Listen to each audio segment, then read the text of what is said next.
Unfortunately, you have come to a place where you think that a relationship means it must be body-based, there must be something biological involved. Biology is only one part of us.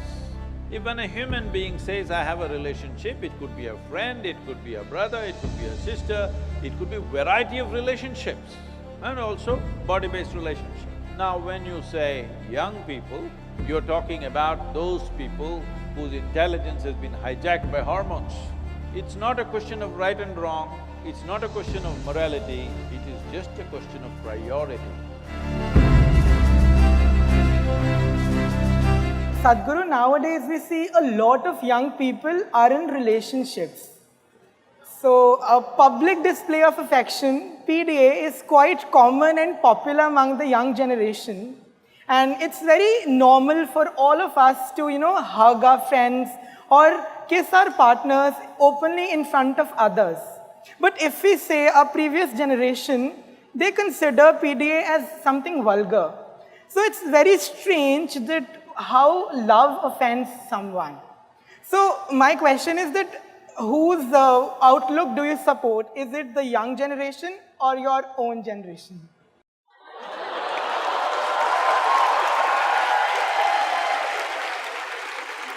What makes you think you're younger than me, huh?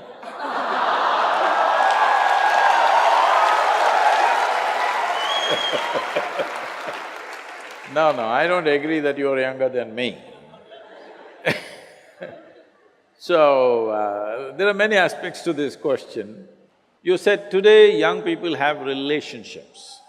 Unfortunately, you have come to a place where you think that a relationship means it must be body-based, there must be something biological involved. Biology is a part of our life, but the significance of becoming human compared to other creatures is, they are complete biology, we are only part biology. We have other dimensions to us. We have an intelligence, we have an emotion, we have a consciousness which is of another dimension. Biology is only one part of us. If an earthworm says, I have a relationship and both of them tangle each other, I understand. If when a human being says, I have a relationship, it could be a friend, it could be a brother, it could be a sister, it could be a variety of relationships, and also body-based relationships. So this thing about using the word relationship only with biological stuff is essentially because somewhere unknowingly, maybe because of internet, you gotten enslaved to America. It all started in United States. Relationship means it has to be opposite sex or something sexual. Why can't you hold relationships of other kind? Hello? Are we not capable, I'm asking? Can't we have very intimate, profound relationships with people without fondling their bodies, I'm asking? Possible or no? Yes. Biology is not the most prominent aspect of being human. It is there.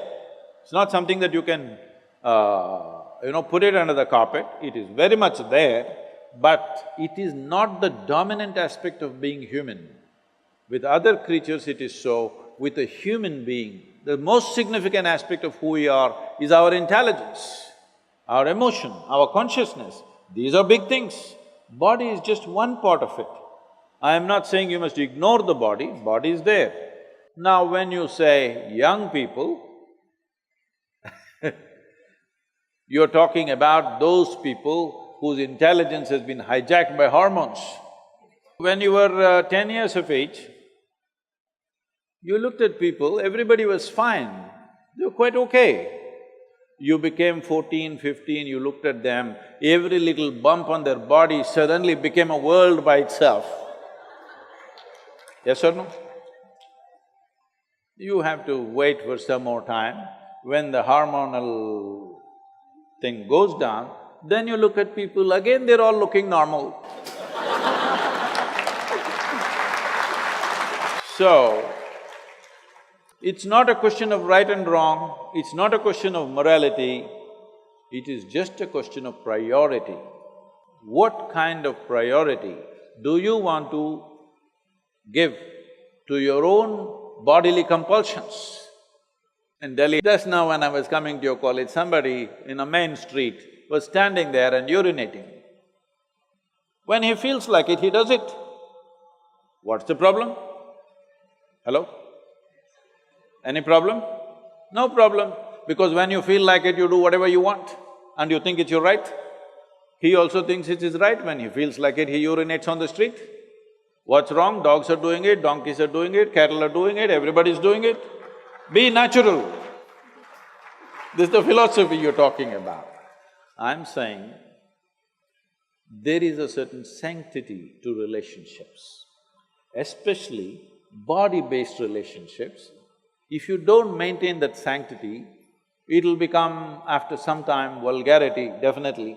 So somebody is seeing it before you, that if you go like this tomorrow, it'll lead to something else. This does not mean being a moral prude, no. But if you don't maintain that sanctity, you will regret that how relationships will become, how much pain they can bring in your life later on, you will see. So you're talking about previous generation, I don't belong to that, nor do I belong to your generation, I belong to the future generations, that's why I'm like this.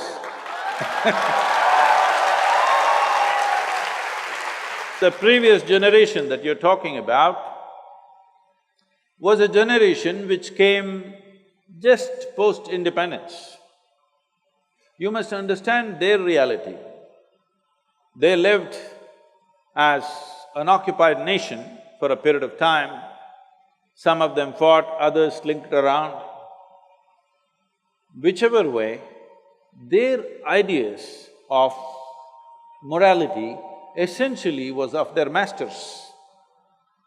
It is British prudery that they carried within themselves. Their idea of being right is that they must be in a straitjacket all the time. You don't have to go by that, nor do you have to do something stupid in reaction to that. You must conduct your life sensibly. You must conduct your life in such a way that this will work for you for your entire life in some sense. You do something wacky today and there may be a payment tomorrow. So, why don't you think it through? What is the best thing to do? How much of what to do? Isn't it? How much of what should I do? How much of body? How much of intelligence? How much of emotion? How much of consciousness? In your life you must decide which should dominate your life. Accordingly you conduct it, it's fine. Somebody doesn't like it, they need not see it.